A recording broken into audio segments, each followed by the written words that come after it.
Assalamualaikum dan salam sejahtera. Bersama saya Abang Muaz Lia Abang Abdul Samad dalam Berita Pagi Sarawak edisi Sabtu 22 Mei.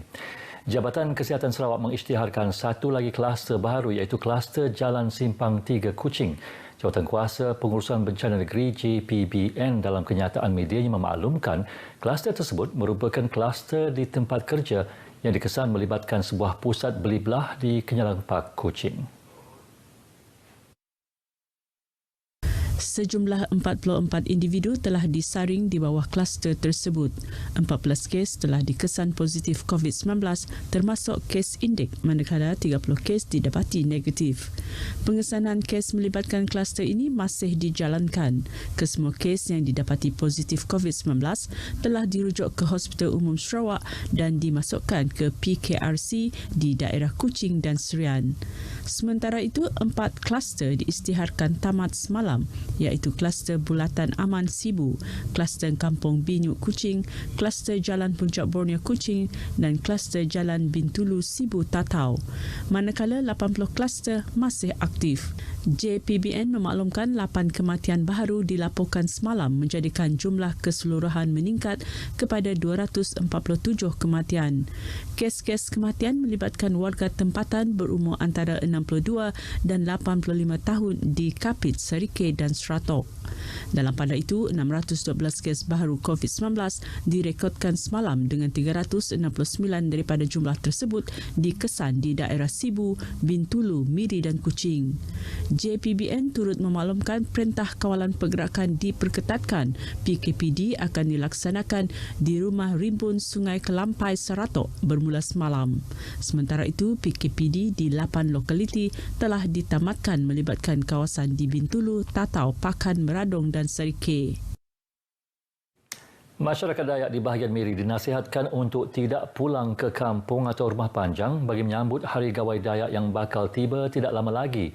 Menteri bertanggungjawab terhadap Jawatankuasa Pengurusan Bencana Bahagian JPBB Miri, Datuk Lee Kim Shin menegaskan ia penting bagi memastikan COVID-19 tidak merebak keluar bandar dan seterusnya tidak menjejaskan usaha memutuskan rantaian pandemik itu.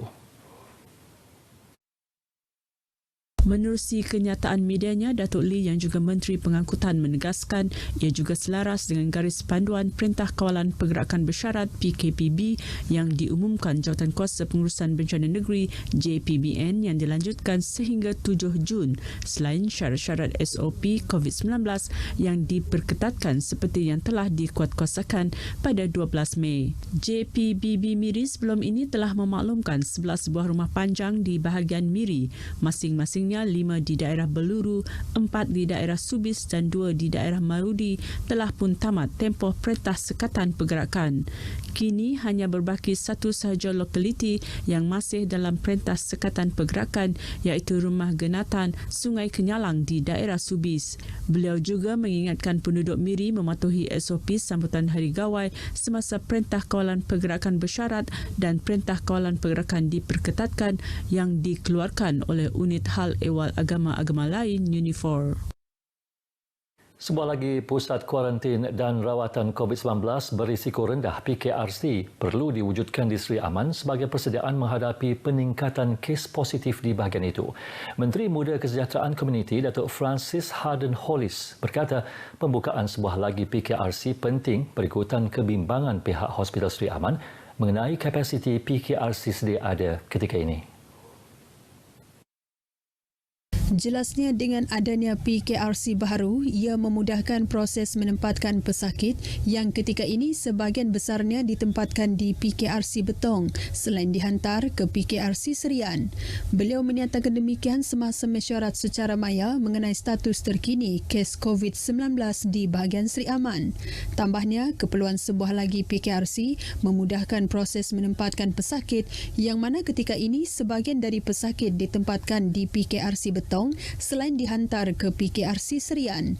Dalam pada itu, Dato' Francis telah menyumbang sebanyak 40 unit katil bertingkat, 80 unit tilam dan 80 unit bantal bagi menampung keperluan di PKRC Stadium Tertutup Sri Aman. Mengenai pendaftaran penerima vaksin, beliau dimaklumkan seramai 79,364 individu di bahagian Sri Aman telah mendaftar melalui MySejahtera, manakala terdapat 6,392 individu yang layak tetapi belum mendaftar. Seramai 378 individu dari daerah Seratok dijangka menerima suntikan vaksin COVID-19 di Dewan Seri Krian Seratok hari ini. Pegawai Kesihatan Daerah Seratok, Dr. Syafiq Amirul Ibti Syamsul Kifli dalam kenyataan medianya memberitahu penerima terdiri daripada individu berumur 60 tahun ke atas yang mempunyai latar belakang penyakit kronik dan warga emas. Pemberian vaksin itu dijalankan sepanjang hari ini melibatkan 40 petugas terdiri dari Kementerian Kesihatan, Polis, Rela, Pejabat Daerah Seratok serta kaki tangan sokongan yang lain. Dr. Syafiq berharap penerima dapat memenuhi janji temu yang telah ditetapkan bagi memastikan program pemberian vaksin berjalan lancar. Penerima dinasihatkan untuk membawa kad pengenalan, buku rekod perubatan dan telefon pintar yang telah dimuat naik dengan aplikasi MySejahtera sekiranya ada. Dalam pada itu, Dr. Syafiq memaklumkan ujian saringan COVID-19 juga sedang dilaksanakan di Pekan Seratok bermula Khamis lepas hingga esok. Jabatan Kuasa Pengurusan Bencana Bahagian JPBB Bintulu terima sumbangan RM520,000 daripada dua anak syarikat Petronas, Kumpulan Syarikat LNG Malaysia dan Petronas LNG 9 Sdn Bhd. Pengurusi JPBB Bintulu Jack Aman Luat berkata sumbangan itu akan digunakan untuk membeli peralatan Polymers Chain Reaction PCR dan mendirikan makmal PCR kedua berdekatan Pejabat Kesihatan Bahagian Bintulu. Kita ucapkan terima kasihlah kepada pihak Petronas di atas sumbangan ikhlas bantuan COVID-19 untuk makmal PCR kita lah, telah pun menyumbang RM520,000. Beliau menyatakan demikian selepas menerima cek sumbangan daripada kedua-dua syarikat berkenaan. Turut hadir Ahli Parlimen Bintulu Dato' Sri Tiong King Sing, Timbalan Pengarah Hospital Besar Bintulu Dr. Sivasunmugam dan Pegawai Kesihatan Bintulu Dr. Melvin Chung. Dengan adanya makmal kedua itu, ia dapat meningkatkan kapasiti ujian RT-PCR daripada 500 sampel kepada 1,600 sampel sehari. Tidak meraihkan perayaan bersama ahli keluarga bukanlah perkara baharu buat anggota Badan Beruniform Negara termasuk anggota Agensi Penguatkuasaan Maritim Malaysia demi mengutamakan keselamatan di perairan negara. Kita ikuti laporan wartawan Ruth Ampong mengenai pengoperasian Maritim Zone Bintulu sepanjang Aidilfitri dan juga perayaan Gawa yang bakal disambut Jun ini.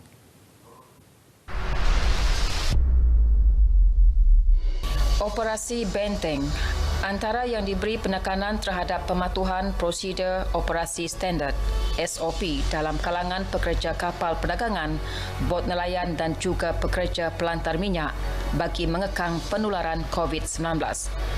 Diketuai Lieutenant Komander Maritim Muhammad Nur Saifuddin Jamaluddin. Fokus utama operasi ialah memastikan tiada pelanggaran undang-undang dilakukan oleh komuniti maritim setempat. Ini termasuk pemeriksaan penangkapan ikan secara haram atau aktiviti penyeludupan, pencerobohan kapal asing dan pendatang asing tanpa izin di perairan Bintulu, Sarawak. Bergantung kepada jenis kesalahan yang mereka lakukan. Jika melibatkan parti, kita akan tahan dia dan akan melakukan siasatan di bawah Akta Immigration. Dan jika ada kesalahan melibatkan lesen, kalau bot nelayan, kita akan siasat di bawah Akta Perikanan. Dan kalau kapal dagang, berdasarkan Akta Perkapalan Saudagar. Selain mempertingkatkan rondaan dan operasi pada musim perayaan, Zon Maritim Bintulu sentiasa bersiap siaga melaksanakan tugas mencari dan menyelamat sekiranya berlaku kemalangan di laut. Tugasan dan rondaan perairan dilaksanakan secara rutin pada waktu siang dan malam dan jadual bertugas adalah secara bergilir. Maritim Bintulu turut bertindak memastikan Perintah Kawalan Pergerakan Bersyarat PKPB SOP diperketatkan, dipatuhi di kawasan jeti penumpang dan motor di Sungai Kemena Bintulu yang turut dibantu pihak penguatkuasaan daripada agensi berkaitan. Ia tidak sesekali mematahkan semangat anggota menjaga keselamatan negara meskipun meraihkan Aidilfitri di perantauan. Tahun ni dah tahun kedua saya beraya di perantauan. Perasaan tu? Perasaan tu ada sikit sedih tapi tugas kepada negara lebih utama, so rasa berkorban. Perasaan saya beraya di perantauan rasa sedih dan saya juga bangga sebab menjaga perairan negara terutamanya di zon Maritim Bintulu. Sementara bagi Laskar Kelas 1 Maritim Jordan Joseph, sejak pandemik COVID-19 melanda negara, tahun ini tahun kedua beliau tidak meraihkan sambutan Hari Kawai bersama keluarga. Untuk tahun ini saya cuma menyambut Hari Kawai bersama keluarga saya di sinilah. Kepada keluarga di kampung di Serian Sarawak, saya mengucapkan selamat Hari Kawai. Kayu Guru Geranyamai. Tidak mengira hujan mahupun panas, laut tenang atau bergelora, amanah menjaga keselamatan perairan negara tetap dilaksana. Pengorbanan agensi penguatkuasaan maritim Malaysia sebagai barisan hadapan dalam mengawal dan menjaga sempadan perairan negara patut dihargai oleh semua lapisan masyarakat. Ruth Ampong, Berita RTM.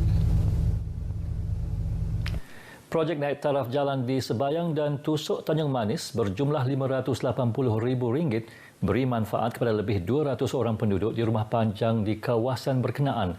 Menteri Muda Perancangan Bandar, Pentadbiran Tanah dan Alam Sekitar Datuk Len Talif Saleh berkata, naik taraf jalan berkenaan akan memudahkan pergerakan penduduk membawa keluar hasil pertanian mereka. Jelasnya pelaksanaan projek tersebut merupakan sebahagian daripada komitmen Kerajaan Sarawak membangunkan kemudahan asas khususnya di luar bandar. Naik taraf jalan di Sebayang dan Tusuk sepanjang 700 meter itu telah siap sepenuhnya. Datuk Len Talif yang juga Ahli Dewan Undangan Negeri Kuala Rajang berharap kerjasama semua pihak termasuk pemimpin masyarakat dapat merancangkan lagi pembangunan di kawasan tersebut. Beliau ditemui RTM selepas majlis penyerahan secara simbolik sumbangan peralatan pelindungan diri PPE kepada petugas barisan hadapan di Dewan Suara Sarike. Paparan itu tadi mengakhiri Berita Pagi Sarawak. Terus amalkan norma baharu dan patuh semua SOP yang ditetapkan. Saya Abang Muaz Abang berselamat. Sehingga berjumpa lagi. Salam hormat.